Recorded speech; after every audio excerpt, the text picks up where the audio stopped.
روس کے صدر پوٹن کی یوکرین کو امن مذاکرات کی مشروط پیشکش۔ امریکہ یوکرین دفاعی معاہدہ، صدر بائیڈن اور صدر زیلنسکی نے دستخط کر دیے۔ G7 کی ایران کو جوہری پروگرام بڑھانے پر تنبیہ۔ وائس آف امریکہ واشنگٹن سے اہم خبروں کے ساتھ محمد جلیل۔ روس کے صدر ولادیمیر پوٹن نے یوکرین کو امن مذاکرات کی مشروط پیشکش کی ہے۔ صدر پوٹن کی طرف سے یہ بیان سوئس حکومت کی میزبانی میں ہونے والی یوکرین امن کانفرنس سے ایک دن پہلے آیا ہے۔ پوٹن کا کہنا ہے کہ اگر یوکرین نیٹو کی رکنیت حاصل کرنے کی خواہش کو ترک کرتا ہے اور ان علاقوں سے اپنی فورسز کو نکال لیتا ہے جن پر روس کا دعویٰ ہے، تو پھر ماسکو فائر بندی اور امن مذاکرات کے لیے تیار ہے۔ لیکن یوکرین کا کہنا ہے کہ امن صرف یوکرین کے مقبوضہ علاقوں سے روسی فوج کے مکمل انخلاء اور اس کی علاقائی سالمیت کی بحالی کی بنیاد پر ہی ممکن ہے۔ 15 اور 16 جون کو سوئٹزرلینڈ میں ہونے والی یوکرین امن کانفرنس میں روس کو مدعو نہیں کیا گیا ہے اور ماسکو کا کہنا ہے کہ اس کی شرکت کے بغیر یہ کانفرنس بے معنی ہوگی۔ یہ وائس آف امریکہ واشنگٹن ہے۔ امریکہ کے صدر جو بائیڈن اور یوکرین کے صدر ولادیمیر زیلنسکی نے روسی فورسز کے خلاف جاری لڑائی میں یوکرین کی مدد کے لیے 10 سال کے سیکیورٹی معاہدے پر دستخط کیے ہیں۔ صدر زیلنسکی نے اسے نیٹو کی رکنیت حاصل کرنے کے لیے اہم قرار دیا ہے۔ صدر بائیڈن کا کہنا ہے کہ معاہدہ روس کے حملے کے خلاف یوکرین کی دفاع کو مضبوط بنائے گا۔ جمعرات کو معاہدے پر دستخط کرنے کے بعد صدر بائیڈن نے کہا،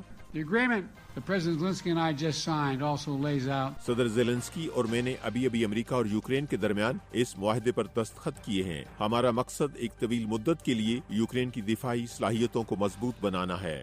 زیلنسکی نے 10 سال معاہدے پر بائیڈن کا شکریہ ادا کیا۔ زیلنسکی کا کہنا تھا کہ ان کے ملک کو فوری طور پر اضافی فضائی دفاعی نظام کی بھی ضرورت ہے تاکہ یوکرین کو روس کے مسلسل حملوں سے بچایا جا سکے۔ امریکہ اور یوکرین کے درمیان یہ دفاعی معاہدہ ایک ایسے وقت طے پایا ہے جب یوکرین کے مشرقی علاقوں میں روسی فوج کے حملے جاری ہیں۔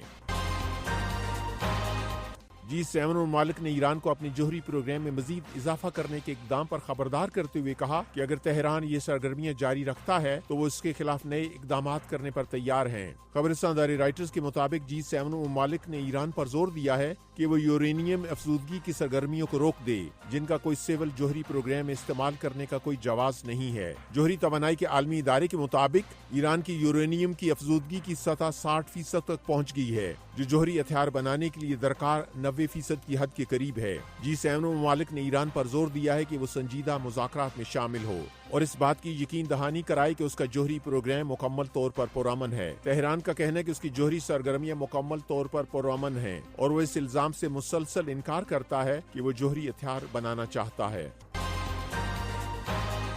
ایک اعلیٰ امریکی سفارتکار کا کہنا ہے کہ تائیوان، جاپان، بحیرہ جنوبی چین میں بیجنگ کے اشتعال انگیز اقدامات کی وجہ سے کسی بڑے حادثے کا خطرہ ہے جو غیر ارادی طور پر ایک وسیع تنازع کو جنم دے سکتا ہے۔ تائیوان میں امریکن انسٹی ٹیوٹ کی سبکدوش ہونے والی ڈائریکٹر اور ڈی فیکٹو امریکی سفیر سینڈرا اوڈرکرک کا کہنا ہے کہ امریکہ تائیوان اور وسیع خطے میں امن و استحکام کے لیے پرعزم ہے۔ چین نے گزشتہ 4 سالوں سے تائیوان پر فوجی اور سیاسی دباؤ میں اضافہ کر دیا ہے اور تائیوان کے حال ہی میں منتخب ہونے والے صدر کی افتتاحی تقریر کے بعد تائیوان کے ارد گرد فوجی مشقیں کی۔ چین تائیوان کے موجودہ صدر کو علیحدگی پسند قرار دیتا ہے۔ چین کا دعویٰ ہے کہ تائیوان اس کا حصہ ہے جو ایک دن اس میں شامل ہو جائے گا۔ امریکی فوج کا کہنا ہے کہ یمن کے حوثی باغیوں کی طرف سے داغے گئے 2 کروز میزائلوں نے خلیج عدن میں ایک مال بردار بحری جہاز کو نشانہ بنایا ہے۔ حملے میں جہاز کا ایک سیلر شدید زخمی ہو گیا۔ حوثی باغی نومبر 2023 میں بحیرہ احمر اور خلیج عدن میں تجارتی جہازوں پر حملے کر رہے ہیں جو ان کی طرف سے غزہ میں جاری حماس اسرائیل جنگ میں فلسطینیوں کے لیے یکجہتی کا اظہار ہے۔ تاہم ان حملوں سے بین الاقوامی بحری تجارت میں کوئی خلل نہیں پڑا ہے اور نہ ہی اس سے کوئی بڑا جانی نقصان رپورٹ ہوا ہے۔ وائس آف امریکہ واشنگٹن کی اردو سروس سے خبروں کا یہ بلیٹن اب ختم ہوتا ہے۔ میں ہوں محمد جلیل اور ایڈیٹر تھیں سارہ حسن۔